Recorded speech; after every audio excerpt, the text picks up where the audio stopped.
Welcome to today's video. My name is DB and I'll be taking you through everything you need to know about Kanais Cube, from where to find it and the 10 sheets of magic that it offers. So let's do this.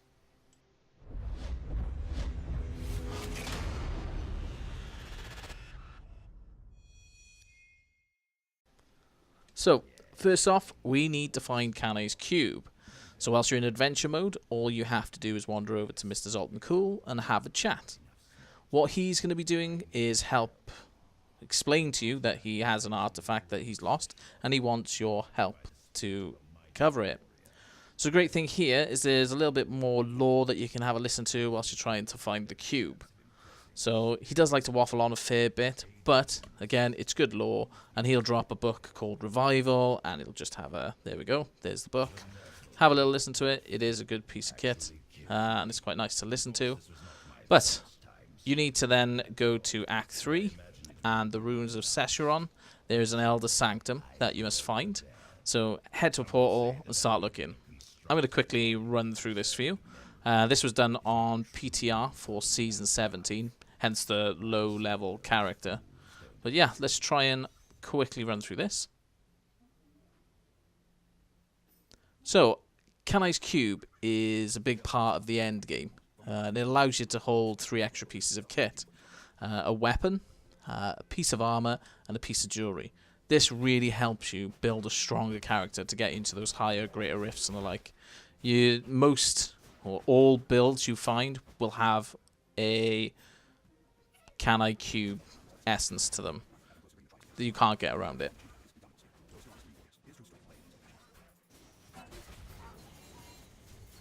So another thing that you probably should take into consideration is that to use Kanais Cube, you do need to get the runes that drop out of the bounty chests that you get, the Herodrix caches.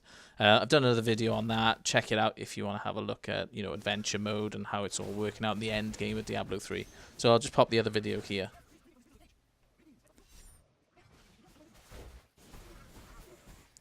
Since I've got a little bit of time, I might as well explain to you that I took a little bit of time off. Mainly due to work commitments. Not been recording as frequently as I would have liked to. If you do want to see more videos like this or any content that you would like to see from Diablo, hit a like, put a comment in, hit the subscribe button to know that there are people out there that want to see more stuff from myself, and let me know.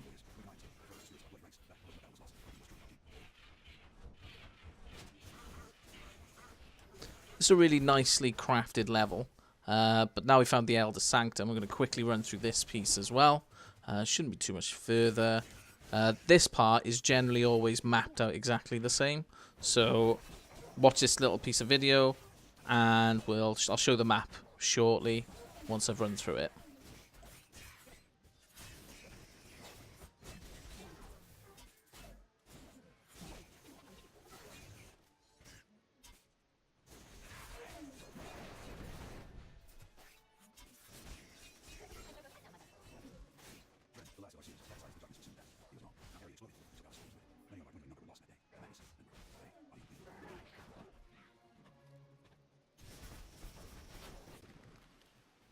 So, here we have it. This is Kanais Cube in the Elder Sanctum.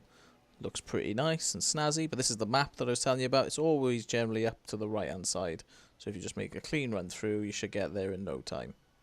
What you got to do now is just walk over to the cube and select it. It disappears, and Zoltan pops up. Gives you another little bit of wording, chucks you down a bit more lore, and now we can actually start playing the end game.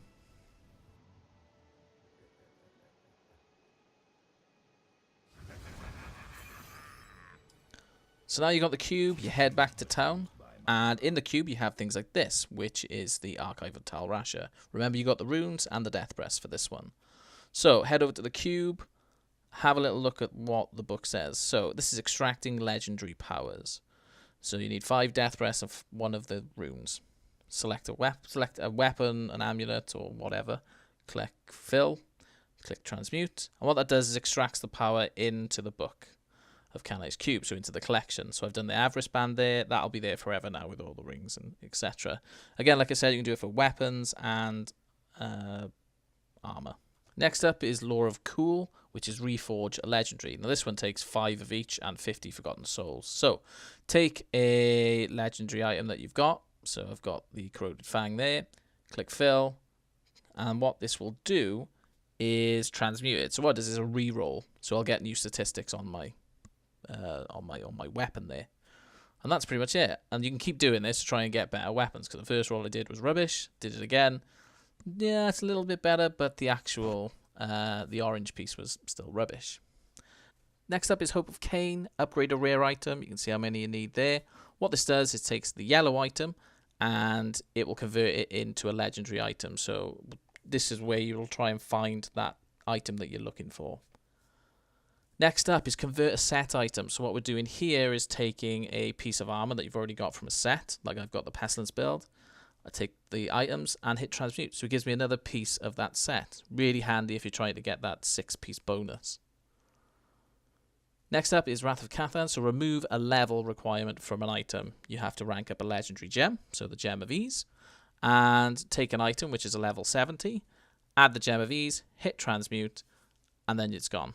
You only have to be a level 1 to hold that item now. Really helpful when you're trying to speed build a lower level character.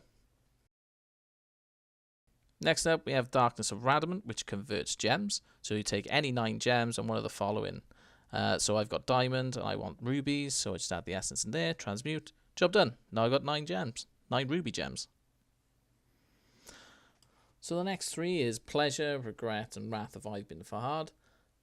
And what they try to do is take reusable parts, take arcane dust, take vial crystals and convert them into one another. So if I have too many reusable parts, I can convert them into arcane dust and vice versa. The same with vial crystals. So what I'll do now is quickly run through that just to show you what it looks like.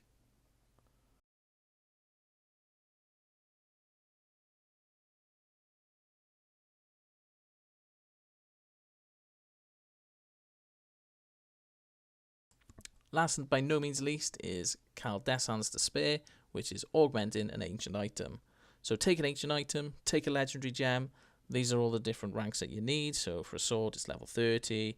For armor, it's level 50. Take 3 flawless royals. So whether you're adding intelligence, strength, or dexterity, for example, you take 3 of those and add it to the cube. So let's take a pair of boots. Let's take topazes, because that gives me intelligence, and my legendary gem. And once I've hit transmute, you can then see that it's actually added in 250 intelligence to my boots, which gives you a massive power boost. So that's it. That's Kanais Cube explained. You know where to find it now, and you know all the sheets of magic and how it works. I hope you've enjoyed the video as much as I've enjoyed doing it. My name is DB, and I hope to see you again soon. So please hit the like and subscribe button. Hit a comment to let me know what other pieces of content that you're looking for with Diablo, and I'll do my best to make it for you. Thanks very much, and see you again soon.